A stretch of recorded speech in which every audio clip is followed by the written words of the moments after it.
on your favorite app or streaming platform. It's time to overcome. How did you first learn about Colorado Springs Christian School? Years ago, I heard about the school. I've been here a very long time. And actually, I was going to church in Denver. My husband and I, that's where we lived when we just first got married. And some friends of ours had actually gotten a job down here at CSCS. And so they were back up visiting one day, and it was the Borkerts. They were here for years as well. And they said, they're looking for a band director and a music position. You should apply. So that's how I heard about CSCS all those years ago. Very good. So let's talk a little bit about your role and your involvement with the ministry now. Well, as I said, I started as the band director and then kind of just have moved up along the way, becoming the head of the fine arts department. And then here a few years ago, they asked me to become an assistant principal. And now, believe it or not, I still teach high school band, and I'm the principal at the high school. You had a concert last night. You want to talk a little bit about the concert last night? Oh, the concert was fun. We have 4 concerts a year for our school groups, and this was our March concert. And so, being a March concert, we usually have a theme to that. So, being that it was in the month of March, we featured marches on our concert last night. So, each of the bands, the 6th grade band performed, and the 7th and 8th grade band, and the high school band. So, very good.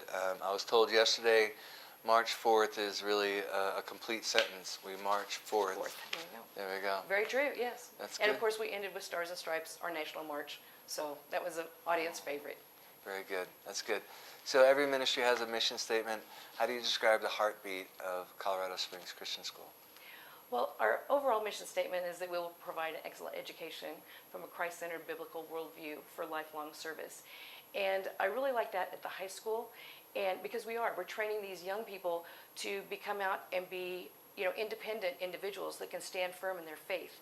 So just all parts of that, from their education to their activities that they do, to all the different events, even outside of school. We want them to be able to take the knowledge and the wisdom we have, not just in academics, but fine arts, athletics, student ministries, and to be able to carry that through so that when they get to college, they have a foundation that they can stand on.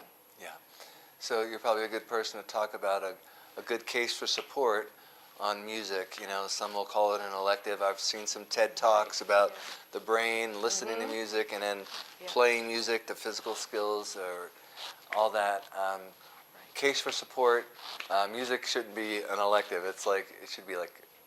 Well, especially in the Christian realm, and we get a lot of support here at CSCS for our fine arts, because it is something that they can use for lifelong service in their churches, when they get out to college, in their youth groups there, whatever they're doing, with any of the collegiate level groups.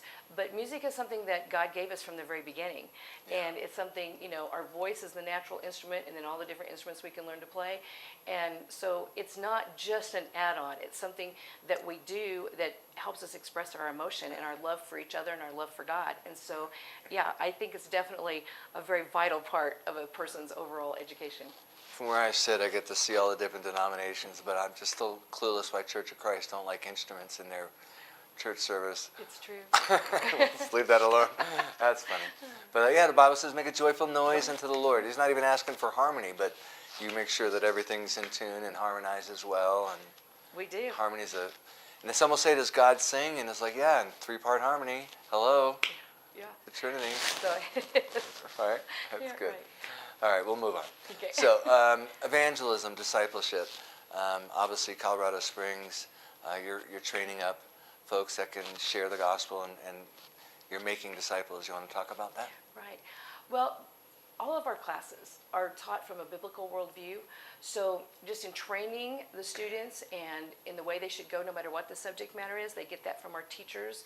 And, it's very great here because a teacher can say, well, this is my viewpoint. This is what I believe. Your parents and your church background, because we have so many represented, they may say, you need to talk to your parents about this. You need to talk to your youth pastor or your pastor about this, which is great. But with the discipleship, just training them, we have a lot of different prayer groups that go on. on. We have a lot of different Bible studies that go on. And a lot of the different teachers, just in a non-structured environment, they just open their classrooms at lunchtime and kids go in and eat lunch there, and they're able to have just that discipleship with teachers and build those relationships. And then as far as evangelism and our outreach that we do a lot of evangelism just here within the school, within the grade level, and then just some of the different things. It doesn't matter whether it's a sports team, whether it's a club. A lot of them have a lot of different requirements to go out and help in the community, to do those types of things, to spread the good word, if you will, to the community. And just recently our seniors, well, not just the seniors, but the whole high school did a serve week, and where we took in a lot of children's donations for children's things for like babies to toddler age, and then we donated it to the people. And we had, of course, dress-up days and, of course, the competition to do that. But we donated over 150 items to a local ministry here to help with what they're doing.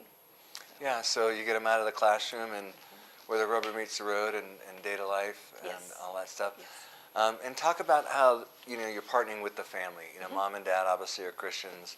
What's being taught at home is you're partnering with them. Talk about partnering with the family to make little disciples. Well, and we really do. We really believe that, it's the family and the church and the school, and that we have to work together to help raise these kids, because they are getting bombarded by so much in the world today that they just need such a strong foundation for this. So we work very closely with the parents. The parents are welcome at our school. They're welcome at the high school. And I know in a lot of places, the parents are really involved at elementary and then not so much at middle school, and then hardly you see them at all at the high school level. But we really want our students to have their parents be a part of that and support them and be there with them. And our PTO is great with that and helping with just keeping all of that together, because it does take all of us to give these kids, just like, as I said, a great foundation so that they can go into the world and keep sharing. Yeah. So as principal of the school, you have lots of a team. Talk about your team and the gift of being able to administrate and make sure everybody stays in their lane. Okay. Right? Sure. Well, I think my team's the greatest in the world. Yeah.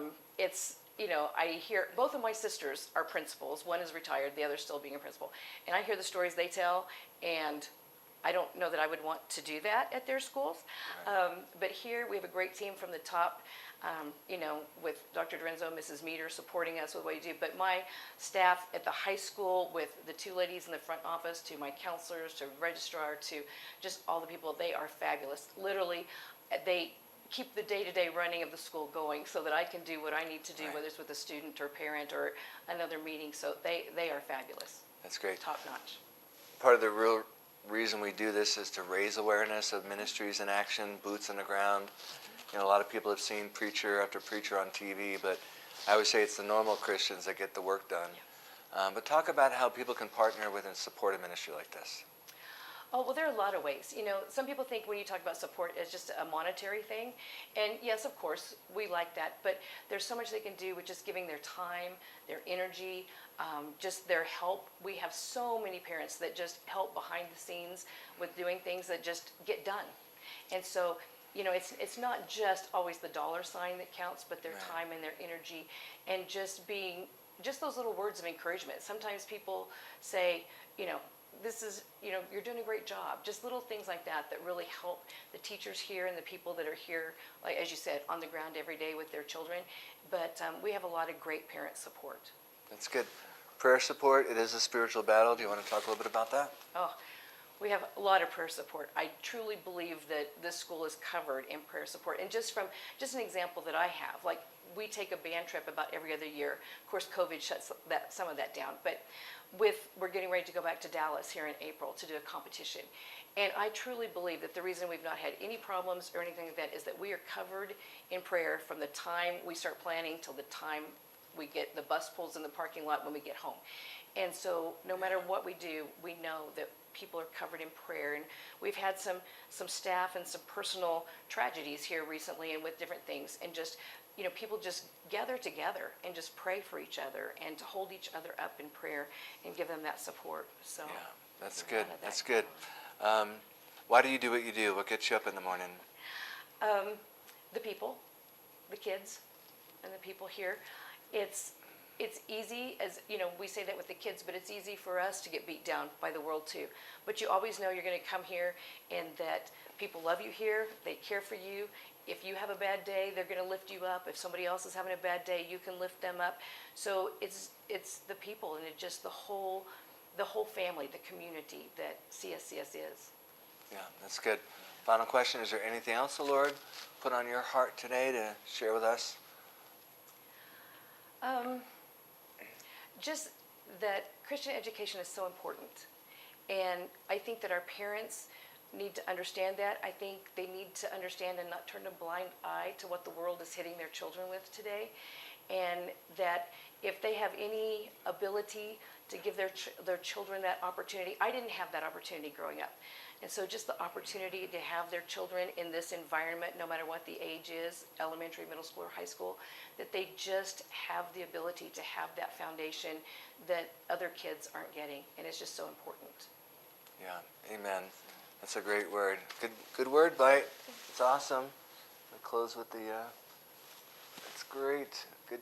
Tune in to Overcomers TV on your favorite app or streaming platform. It's time to overcome.